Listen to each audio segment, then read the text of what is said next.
हम बात करेंगे rebounding of a ball.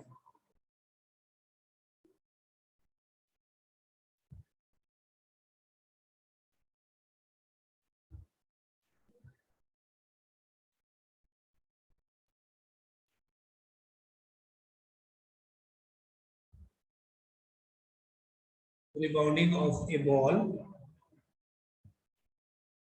from a horizontal surface.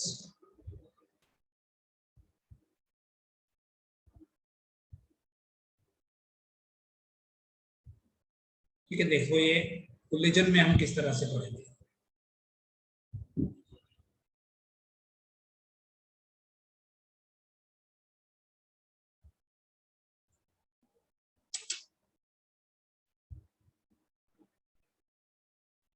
Suppose करते हैं ये कोई हॉरिजॉन्टल सरफेस है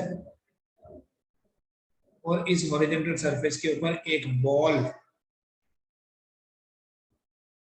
फॉल कर रहा है फ्रॉम सर्टेन हाइट h। ध्यान से समझना। आवाज आ रही है बेटा मेरी आपको? Yes sir. एक बॉल है जो h हाइट से, ये हाइट h है, एक बॉल h हाइट से फ्रीली फॉल करता है, मतलब इट कम्स डाउन, नीचे आता है यहाँ, इसको स्ट्राइक करता है और उसके बाद वापस चला जाता है और ये वापस जाता है अप टू हाइट h2, मतलब थोड़ा कम हाइट तक ही जाता है। ये कौन सा कोलिजन हुआ? ये हुआ एक इन इलास्टिक कोलिजन। ठीक है, h हाइट तक वापस चला, h1 हाइट तक वापस चला गया।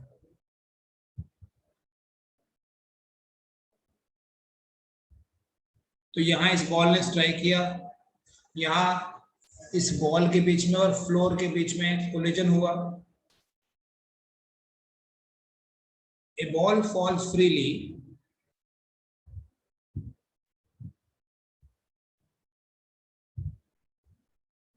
From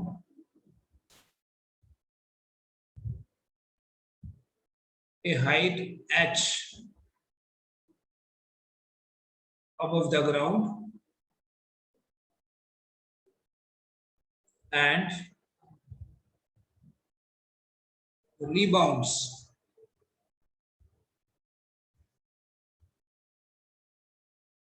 up to height h1.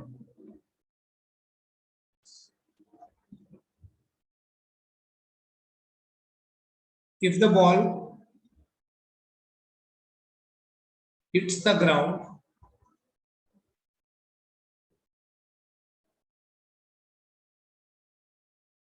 with a velocity v, अगर v वेलोसिटी के साथ इस बॉल ने ग्राउंड को हिट किया,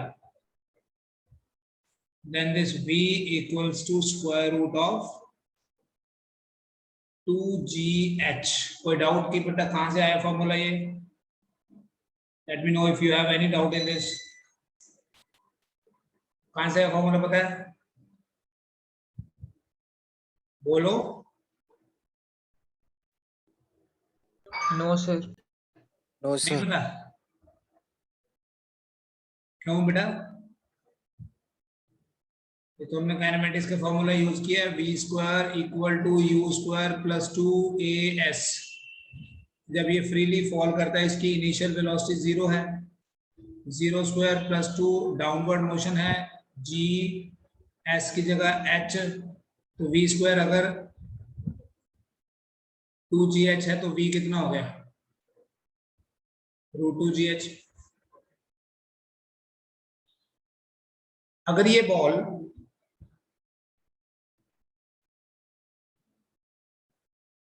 v वेलोसिटी से ग्राउंड को हिट किया और v1 से वापस चला गया,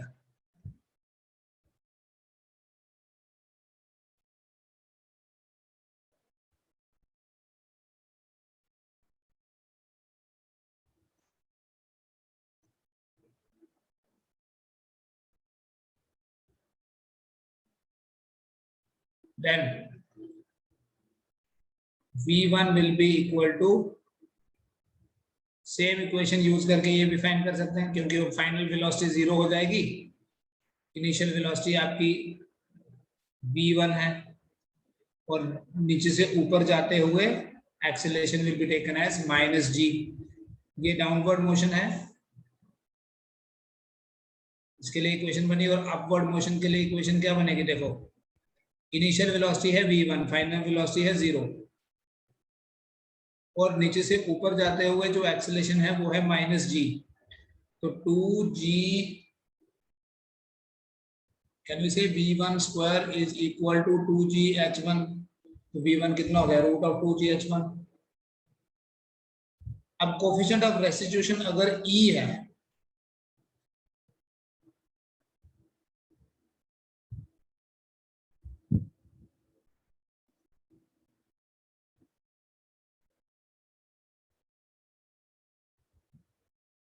हमने पढ़ा था बेटा कोफिशिएंट ऑफ रेस्टिट्यूशन होता है relative velocity of separation divided by relative velocity of approach. अब यहाँ रिलेटिव वेलोसिटी यूज नहीं करेंगे, क्योंकि ये जो हॉरिजॉन्टल फ्लोर है ये तो रेस्ट पे ही है, एक बॉडी तो मोशन में आई ही नहीं, तो it is simply velocity of separation divided by velocity of approach. जब आप ये वैल्यूज पुट कर लोगे, ये बनेगा 2g h1 divided by √2g h, so that's equal to root of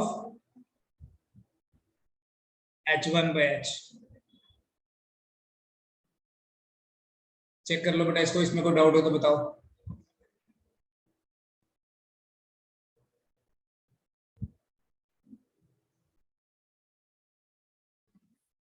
देखो बेटा डायरेक्टली एक बॉल जिसकी इनिशियल वेलोसिटी 0 है,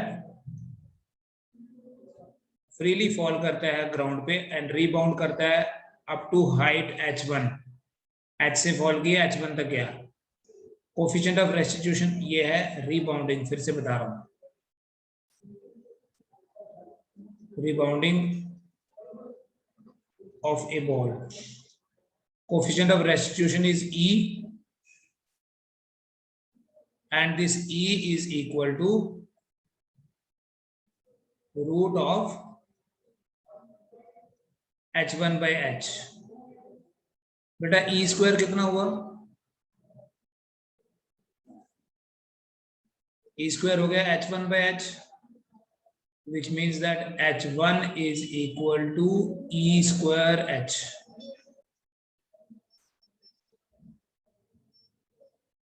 h1 is equal to e square h, ठीक है। काइनेमेटिक्स का थोड़ा सा रिवीजन करते हैं आप। देखो अभी नेक्स्ट हम बात करते हैं मल्टीपल रीबाउंडिंग की।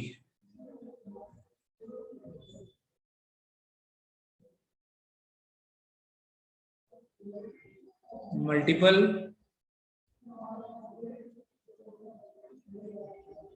रीबाउंडिंग,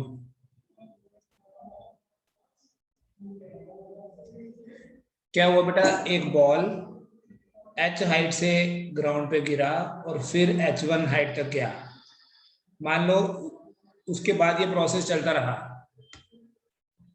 क्या प्रोसेस चलता रहा, एक बॉल h हाइट से गिरा,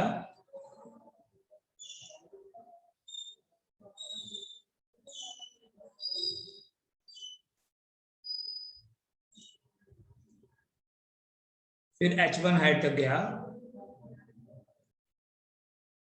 फिर दोबारा से आया, फिर नेक्स्ट टाइम h2 हाइट तक गया, दोबारा से ग्राउंड को हिट किया, h3 हाइट तक गया, और ये चलता रहा प्रोसेस ऐसे। पहले h हाइट से गिरा, फिर h1 तक गया, फिर h1 से गिरा, h2 से गया, h2 से गिरा, h3 तक रिबाउंड हुआ, फिर h3 से अगेन फॉल्स फ्रीली h4 तक। तो इन मल्टीपल रिबाउंडिंग्स में अगर हम ये पता करना चाहें कि टोटल डिस्टेंस कितना ट्रेवल किया है,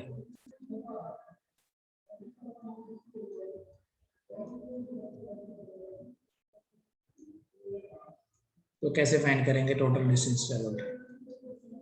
बट अगर आप लॉजिकली देखो, अगर मैं उस डिस्टेंस को s से रिप्रेजेंट कर लूं, that s will be equal to h, ये h है, फिर ये h1 और ये भी h1 हो गया ट्वाइस ऑफ h1, ये h2 और h2 हो गया ट्वाइस ऑफ h2, h3 हो गया ट्वाइस ऑफ h3, समझ में आ रहा है, दिखाई दे रहा है, plus twice of h4, so on up to infinity. जो h1 है, अब लॉजिक लगाना आपने यहां, h1 इज ट्वाइस, 2 तो रहने दो, h1 की जगह लिखो e square h plus twice of h2।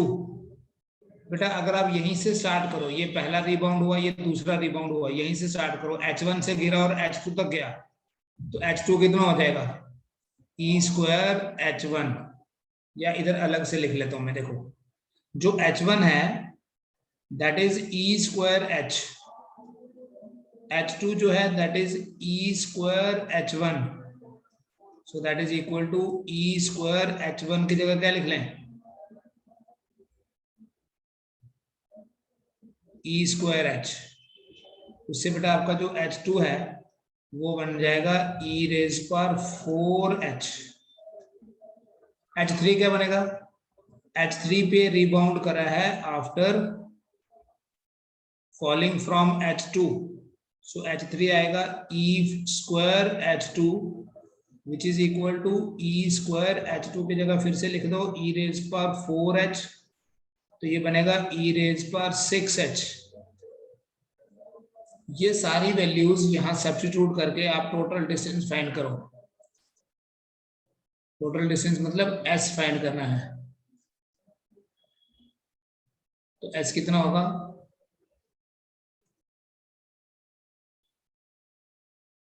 h plus twice of h1 that is twice of e square h plus twice of h2 that is twice of e raise पर 4h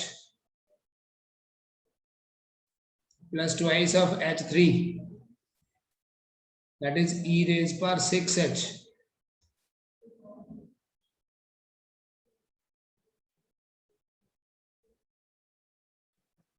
चलो यहां तक करो, फिर आगे करते हैं।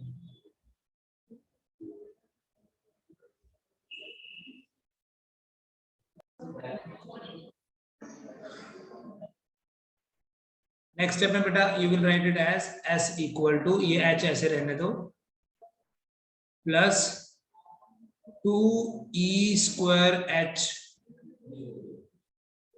इंटू 1 प्लस e स्क्वायर, ध्यान से देखना, plus e4 plus e6, so on, लिख सकते हैं ऐसे, क्योंकि इस h के पास e नहीं था इसलिए इसको मैंने अलग रखा, यहां से 2e स्क्वायर h कॉमन ले लिया, ये e4 था, e स्क्वायर रह गया, e6 था, e4 बाकी तो कॉमन आ रहा है, it means that s is equal to h plus twice e square h into, ये जो बेटा आगे आपके पास ब्रेसिस में टर्म है, ये एक इनफाइनाइट जीपी है,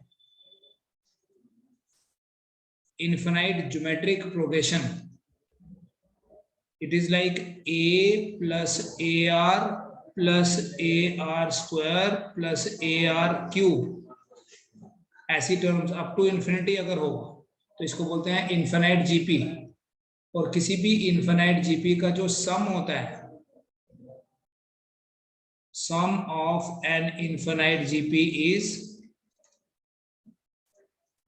a over 1 minus r, a is the first term, तो उस लॉजिक के हिसाब से अगर आप देखें तो यहां पर जो फर्स्ट टर्म है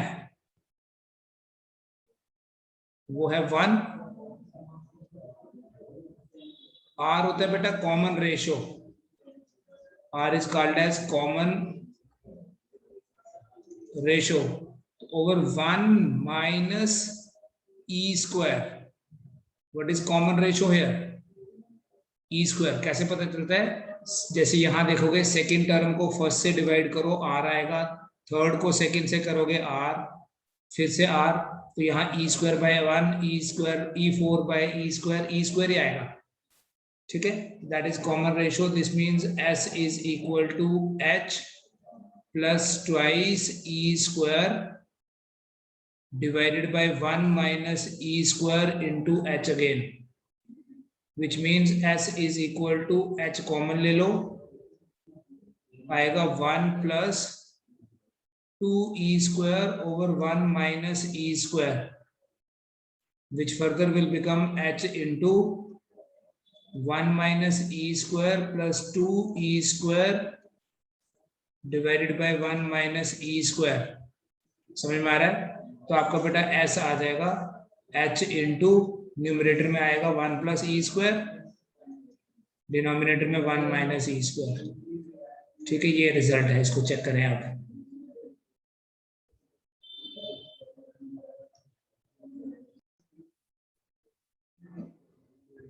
फर्दर देखिए,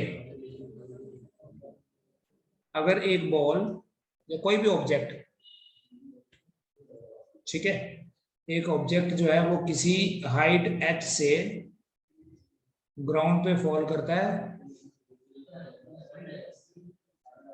और फिर वापस चला जाता है h1 हाइट तक. सेम सिचुएशन है. अब मैं यहाँ कैलकुलेशन कुछ और करने वाला हूँ.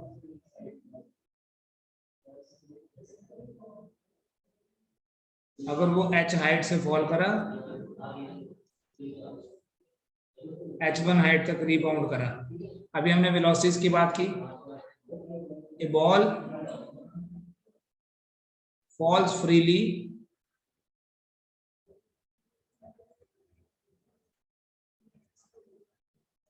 from a height h above the ground.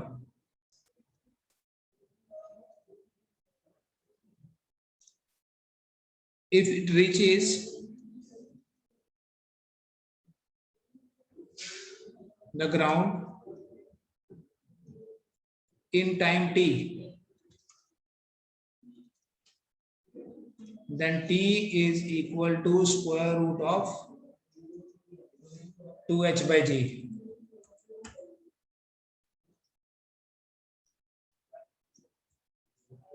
पता कैसे आया? Yes, sir. ये सेकेंड इक्वेशन, जैसे थर्ड इक्वेशन से पहले किया था, अभी ये सेकेंड इक्वेशन से आया. If it rebounds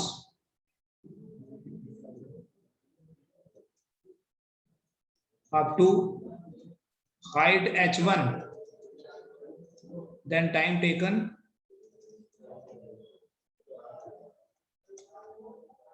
to reach h1 is, अगर मैं t1 लिख लूं, it would be equal to 2 root of 2 h1 divided by g. पता चला? सेम. आप इक्वेशंस खुद लगा लो ना. ऐसे देखो, एक बॉल नीचे से ऊपर आ रहा है, s is equal to ut plus f half at square लगाओ, f is equal to ut plus half at square. So h is equal to 0 into t, क्योंकि इनिशियल वेलोसिटी 0 है, हाफ gt स्क्वायर. तो half gt square is equal to h t square is equal to 2h by g. तो t हो गया ना root of 2h by g. अगर ये h1 height तक जाता है तो ठीक है. अब समझना, यहां से यहां आने में टाइम लगा t, यहां से यहां जाने में t1, तो यहां आने में भी t1 क्योंकि सेम हाइट है. फिर अगर ये h2 हाइट तक गया, t2 टाइम लगा, तो h2 हाइट से नीचे आने में भी t2 टाइम लगेगा. हमने हाइट पहले ही कैलकुलेट कर ली है, टोटल डिस्टेंस कैलकुलेट कर लिया है. तो मल्टीपल रिबाउंडिंग में हम क्या कैलकुलेट करेंगे? इसी सिचुएशन को कैरी फॉरवर्ड करते हुए, अगर हम मल्टीपल रिबाउंडिंग की बात करते हैं, तो मल्टीपल रिबाउंडिंग में हम कैलकुलेट करते हैं कि उसको कितना टाइम लगेगा before coming to rest. Multiple rebounding मतलब बार बार ये जंप करता रहेगा.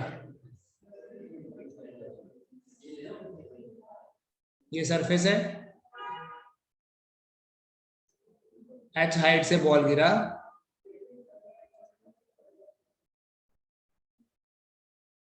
H1 हाइट तक गया, फिर गिरा, फिर, और ये प्रोसेस चलता ही रहा। ठीक है, अब टाइम की बात कर रहा हूं बेटा मैं यहाँ। ये टाइम लगा T, ये लगा T1, ये भी T1, ये भी T1, सॉरी ये T2, ये भी T2। तो टोटल टाइम कैलकुलेट करो, आप खुद करें। अभी आपके पास T का फॉर्मूला ये है √2h/g, T1 का फॉर्मूला है √2h1/g, T2 कितना होगा √2h2/g, T3 कितना होगा √2h3/g। इसी को आप लिख सकते हो h1 की जगह क्या, 2 × e²h/g, तो e आ जाएगा बाहर √2h/g। जब आप h2 की जगह e4h लिखोगे, ट्वाइस ऑफ e4h/g। करो इसको कंप्लीट और टोटल टाइम बताओ मुझे कितना आएगा। I am waiting for your answers. अभी करना लेकिन।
Sir, done.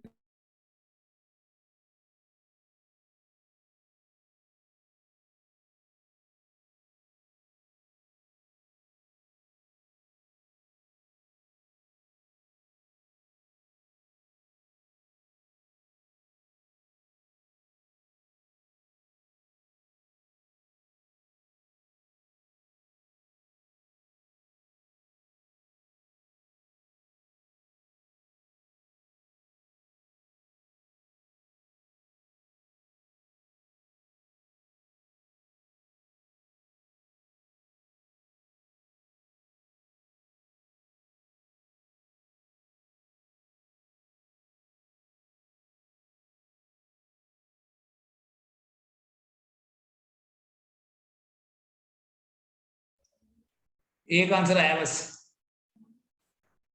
सर क्वेश्चन को एक बार रिपीट करेंगे? क्वेश्चन कोई नहीं, आपने टोटल टाइम फाइंड करना है बेटा बिफोर कमिंग टू रेस्ट। मतलब इन सारे टाइम्स को ऐड करना है। सर कर दिया। चलो मैं करता हूँ, फिर आप चेक करो, ठीक है।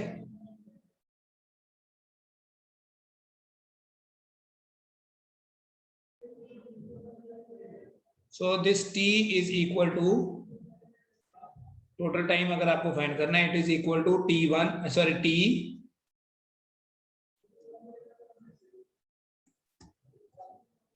इज इक्वल, टोटल टाइम को मैं कैपिटल T से रिप्रेजेंट कर लेता हूँ। It is equal to t plus 2t1 plus 2t2 plus 2t3 so on. It means t equals to t कितना है, root of 2h/g plus 2e into root of 2h/g 2e square. लिखा कैसे लिखा पता चला, प्लस 2 e रेज पर 6 का जब रूट लेंगे तो 3 आ जाएगा बाहर, 2h/g। इसी को करते जाओ बेटा आगे। पहली वाली टर्म को तो एज इट इज लिख लो, दूसरी वाली टर्म में से क्या कॉमन ले लेंगे, 2e into root of 2h/g common आ जाएगा तो आएगा 1 plus e square plus e4 so on up to infinity. ऐसे किया था किसी ने? Yes sir. तो फिर आगे चल के क्या करोगे, नेक्स्ट स्टेप में क्या होगा बोलो। सर वहाँ पे नेक्स्ट स्टेप में आपका जो t आ जाएगा वो हो जाएगा root of 2h/g plus 2e into root of 2h/g into infinite GP है 1 ओवर a माइनस आर होता है, यहाँ 1 माइनस e आएगा क्योंकि r कितना है यहाँ, चेक करो, common ratio is e only. So finally आप ये रूट ऑफ 2h/g कॉमन ले लो फिर से और लिखो 1 plus 2e over 1 minus e, which means t equals to square root of 2h/g into 1 minus e plus 2e divided by 1 minus e। तो आपका answer ये बनता है।